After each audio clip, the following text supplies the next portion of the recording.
Hey, Sarah. Well, the amount of work going on in the pharmaceutical industry to try to stop COVID-19 is unprecedented. And today we heard from Novartis, Pfizer, and Merck about where they all stand in the race to develop treatments and vaccines. Novartis is working on a number of approaches to developing drugs, including running a placebo-controlled trial of hydroxychloroquine. CEO Dr. Vas Narasimhan telling us today, quote, there are a lot of studies reading out, but the ones that matter are those gold standard studies. Until we see those placebo-controlled trials, we won't really know if those drugs are working. Merck's CEO also joined us on air today, that company working on both treatments and vaccines. CEO Ken Frazier saying the industry's challenge is to develop, quote, a safe vaccine with unprecedented speed and to manufacture and distribute it at an unprecedented scale. And on that front, companies are already moving at a record-breaking pace.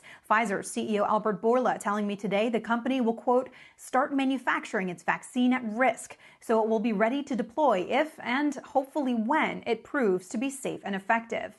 And there are also geopolitical questions being raised around the race to drugs and vaccines. Dr. Scott Gottlieb, former FDA commissioner and a Pfizer board member, writing in the Wall Street Journal over the weekend, quote, the first nation to develop a vaccine for COVID-19 could have an economic advantage as well as a tremendous public health achievement.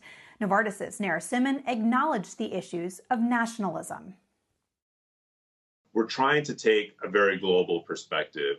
And so we're hopeful we can overcome some of the nationalism that has happened in the past. During the H1N1 pandemic, where I was involved very heavily, there were moments where there was nationalism to hold vaccine supply.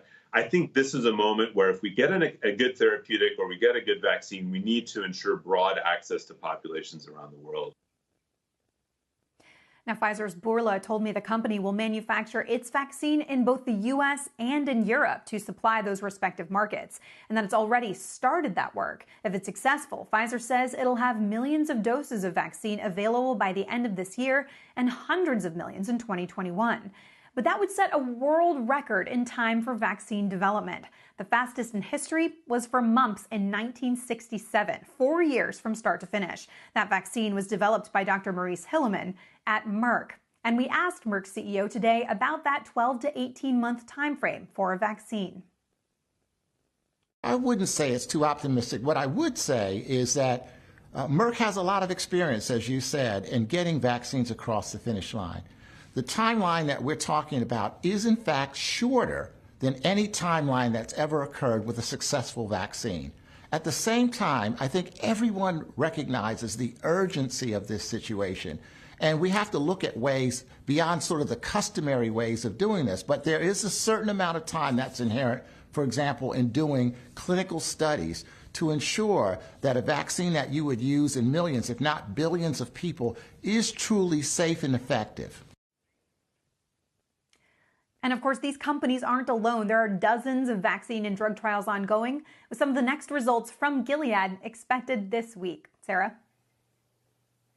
You mentioned the timeline, Meg, and the fact that we could expect some results as soon as this fall. Is the thinking that they would vaccinate the healthcare workers first and then the rest of the population? How would it look?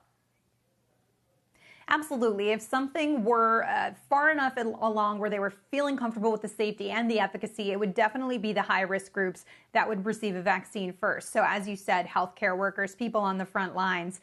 People also talk about older folks. Those who are most vulnerable would be the first in line potentially for a vaccine. But that would be extremely fast to have that confidence in a vaccine.